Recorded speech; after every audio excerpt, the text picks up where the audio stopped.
किसी ने बड़े कमाल की बात कही है कि गुरूर किस बात का करते हो, अंत समय में तुम्हारे अपने ही तुम्हें छूने के बाद हाथ धोएंगे। तो हेलो दोस्तों, मैं सोनपरी आज आप लोगों के पास फिर से एक नई छोटी सी कहानी लेकर आई हूँ। बहुत ही प्यारी सी कहानी है, सुनिएगा जरूर। मेरे हर एक कहानी के पीछे कुछ ना कुछ मोटिवेशन होता है, तो इस कहानी के पीछे भी कुछ ना कुछ मोटिवेशन ज़रूर है, तो प्लीज़ पूरा सुनिएगा। एक राजा था, उसके 3 बेटे थे।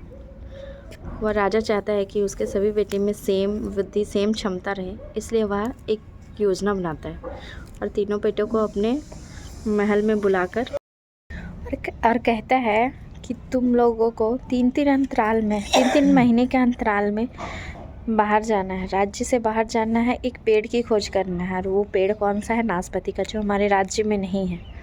तो सबसे पहले बड़े बेटे की बारी आती है, वो जाता है, वो घूम के आता है, उसे नाशपाती का पेड़ मिल जाता है और वो अपने पिता से आकर लौट कर कहता है कि क्या मैं बताऊं कि वह पेड़ कैसा दिखता है? तो उसके पिता कहते हैं नहीं, अभी रुक जाओ। फिर सेकेंड बेटे की बारी आती है, वह जाता है। फिर थर्ड बेटे की बारी आती है, वह जाता है। तीनों बेटे बारी बारी से जाते हैं। फिर जब तीनों बेटे आ जाते हैं तो राजा अपने महल में बुलाकर उन तीनों से पूछता है कि बताओ तुम लोगों ने क्या देखे? तो बड़े बेटे कहते हैं कि आपने कैसे पेड़ की खोज करने को कह दिया? उसमें तो पत्ता ही नहीं था, पूरा पेड़ सूखा हुआ था, वह पेड़ कैसे फल दे सकता है? फिर दूसरे बेटे इसी पे कहता है कि नहीं, वह पेड़ तो बहुत ही हरा भरा था, लेकिन उसमें फल नहीं लगे हुए थे। तीसरा बेटा कहता है नहीं पिताजी, ये दोनों तो झूठ बोल रहे हैं, हमने बहुत सारे लोगों से पूछा क्या यही नाशपाती का पेड़ है? उस वह तो पेड़ बहुत हरा भरा और बहुत सारे फल लगे हुए थे उसमें।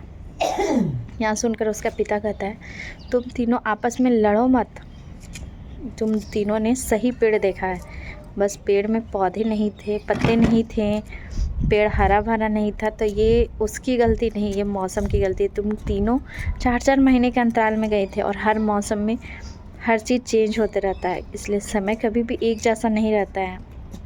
पतझड़ में सारे पत्ते गिर जाते हैं, बसंत में सारे नए पौधे उग जाते हैं और अपना ऋतु में अपना फल उगने लगते हैं। तो ये बात हमारी ज़िंदगी से भी मैच करती है कि हमेशा हर दिन हमारा एक जैसा नहीं होता है, हमेशा समय बदलते रहता है। हमें अपने आप में पेशेंस रखना चाहिए। और दूसरी बात ये कि जब तक हम उस चीज़ के बारे में पूरी तरह जान ना लें, तब तक हमें कोई भी फैसला नहीं लेना चाहिए। तो अंत में हम यही कहेंगे, खुद ऊपर वाले के आशीर्वाद के साथ, खुद की मेहनत के साथ कर दिखाओ कुछ ऐसा जिससे इतिहास बन जाए। धन्यवाद।